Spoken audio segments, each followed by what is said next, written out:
Obviously want to develop new plays, and we have a new play series, and we made a commitment to do a new play or a second production of a new play and help playwrights along. So for the last 3 years we've been doing a new play series, and the year Mark was here, this was one of the finalists to be read in our new play series. And at this moment, my memory of that, and that was about a year ago, that we read the Ding Dong and 4 other plays. It was a clear choice that year for the audiences, my staff, as well as I, that the best play we had read, and we read a lot of great plays, but the best play was the Ding Dong.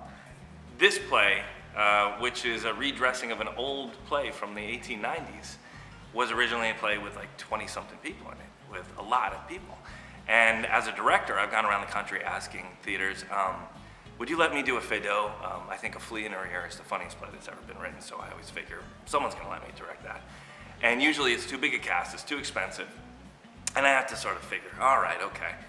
And some time ago, my wife was the artistic director of a theater and always looking for small cast comedies or classic. And it's very hard to find an affordable small cast comedy or classic for your season. And then I thought, well, what if I came up with one? That could be a good idea.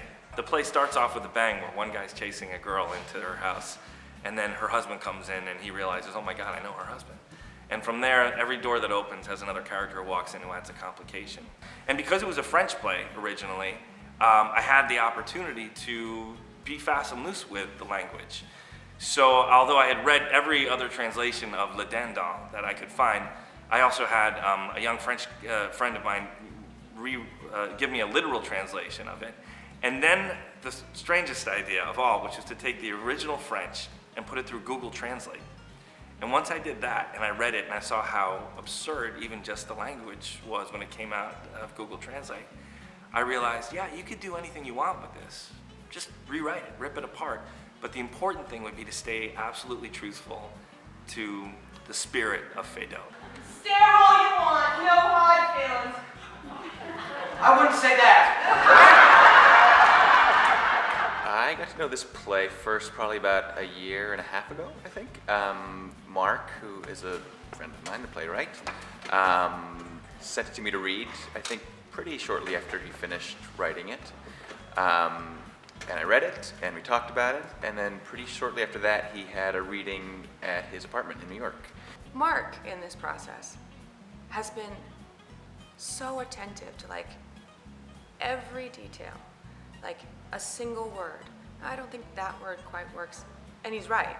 Like he's just a surgeon going in there, and it's comedy. You think it's going to be so big, but it's so detailed. For this play, I wanted to make really sure that the women in the play had great characters, great tracks, all the different parts that they play, but they were also after love in their own way, and that they could fight back if they're ever given a hard time. An eye for an eye, a leg for a leg. And anything else I feel like taking.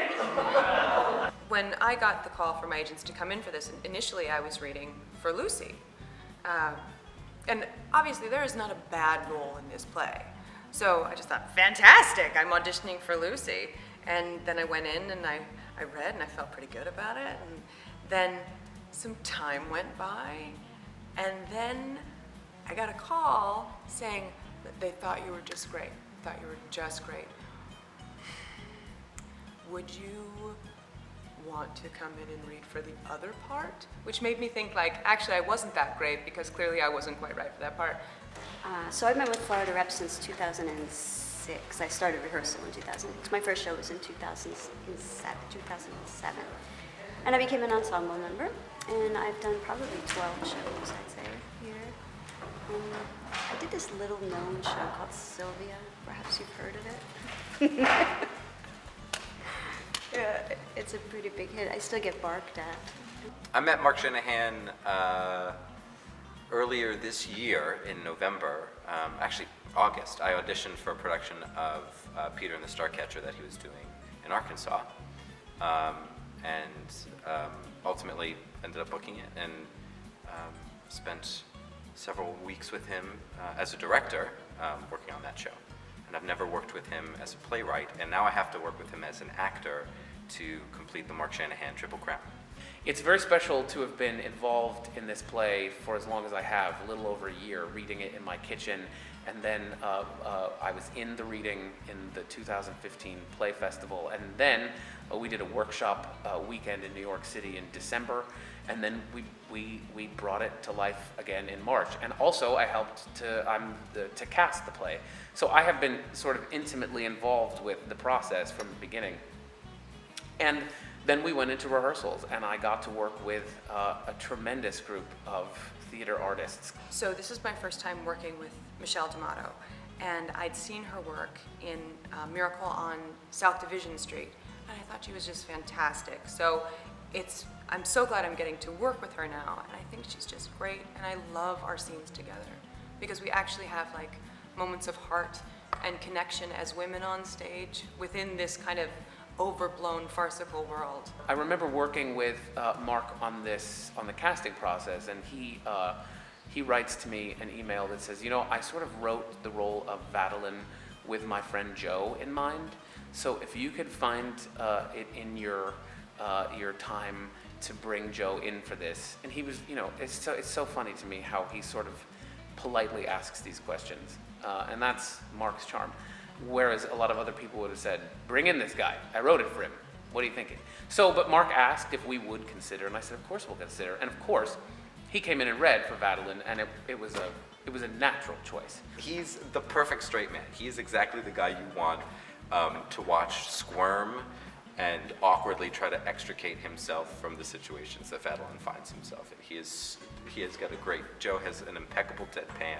So I've told Jason Parrish to his face that I don't actually resent that he's so wildly funny in the show and that perhaps he steals scenes. I don't resent that. But I do think that Jason brings a very unique and brilliant sense of comedy to this show. Claire is actually a little intimidating to rehearse with because, and not in a bad way, but she's got an inexhaustible wealth of ideas and physical bits and choices that she comes in with that are like funny, 10 times funnier than anything I could ever think to do for myself. Seth Bridges. I like the guy. I think he's really, really funny, and he makes bold choices, and he actually commits so fully to everything he does. Yes, she was glorious. Although I've lost a layer of skin where it counts and I'm walking funny.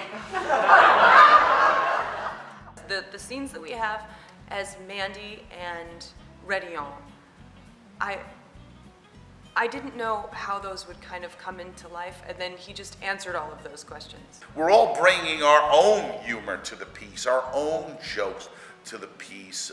It's funny, you can't give someone your humor. You can't tell someone, tell the joke this way, because that's how I would say it. Each person has got to find their own. You have to celebrate the talent and the humor of each actor that you have. Right away, Bob set a really nice vibe in the rehearsal room. It was very collaborative. And we spent the first few days just reading the play around the table several times and discussing it and really getting to know it, which is really helpful. I always feel like I want more rehearsal time.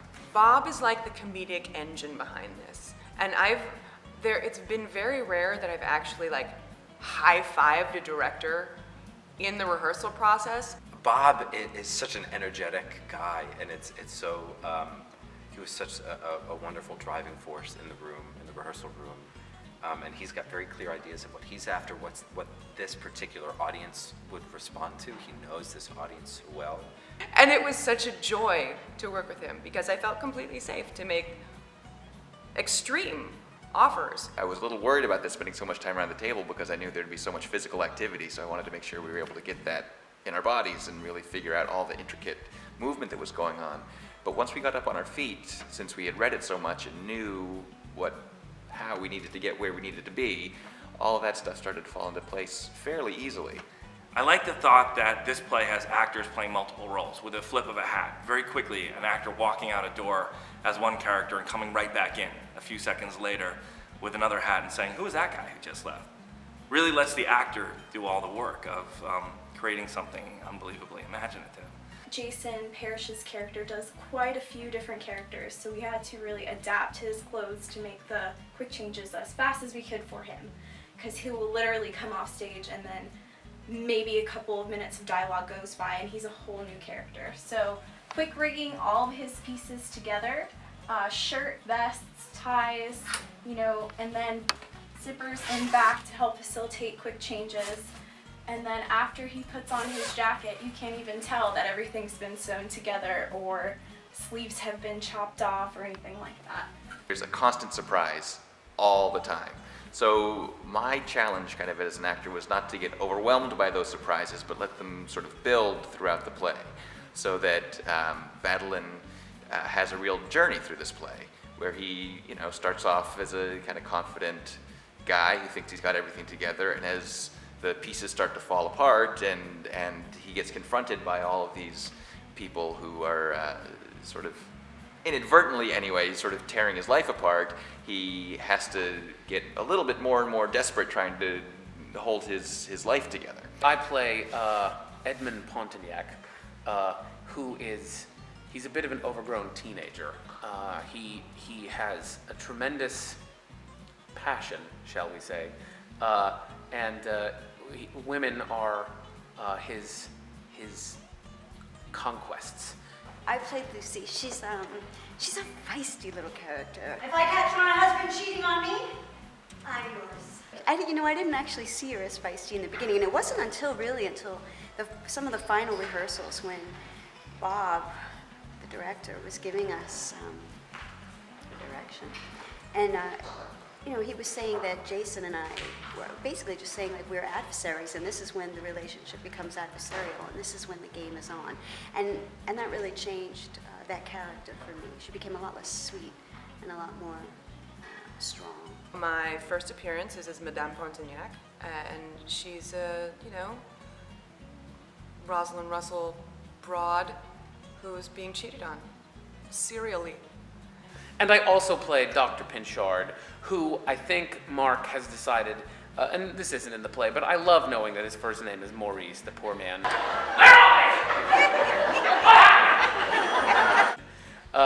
He is sort of a hapless old man with a temper, but he's lovable. And then my second character is Fabiola, and she's an Italian. And I don't want to say vixen, even though I think Joe calls her a vixen. I don't think she's a vixen. I think she's passionate, a wildly passionate woman who has fallen in love with a married man. And then Mandy from New York is just on a quest to find the best lover the world has to offer. I admire a guy who waits, but maybe while you're waiting, you want to practice. So when we're in rehearsal, we're in a different room. Obviously, we're not on the stage, and everything's mapped out on the floor. We have doors, but it's nothing like when you actually get on the stage. Everything changes. A lot of times, you just go blank when you get on stage for the first time, and especially in a play like this, where I have 9 entrances in Act 2 as different people and through different doors. So I can remember this one time in particular, leaving through one door and then making a right when I should have made a left. And everything stopped. Michelle went the wrong way. We talked about that for about 5 minutes later, and then we did it again, and I did the exact same thing. And I was backstage going, don't tell Bob it was me. Don't tell Bob it was me. And then I come back on stage, and Bob goes, Michelle, you know where you're going? Shame. So I made little notes, and I put them on all the doors. This is one of the ones they took down. Madame Pinchard from closet. Pinchard, help! This man is attacking me! Land on Jason. There's an arrow that says that way, because this is the scene where I went in the wrong direction twice.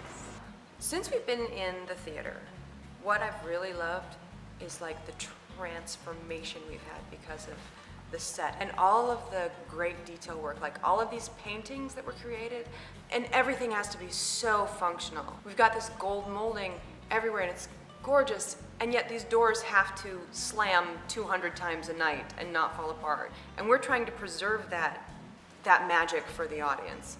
And I think we're doing a pretty good job. Audiences take to this play immediately, and the laughter starts very quickly, and it just builds throughout the course of the play as things get more kind of frantic, especially in Act 2 when there's a lot of physical running around and chasing. So to feel like the audience gets on board right at the beginning and takes that ride and they're with you the whole way and the laughter just increases, it's a great thrill. You need incredible energy. You need to speak much faster than you could ever imagine you would ever speak on the stage. This had to be a tight balloon that stayed tight, and you could never let the air out of it. After about the first week of rehearsal, we've stopped laughing at all of the jokes. We sort of become inoculated to all of the bits, and you end up rehearsing this comedy in a vacuum, hoping that some of this stuff will land. And it's been great to get it in front of people and to have the relief that, yes, in fact, it is funny. It's just that I'm saving myself. You are the home. True love.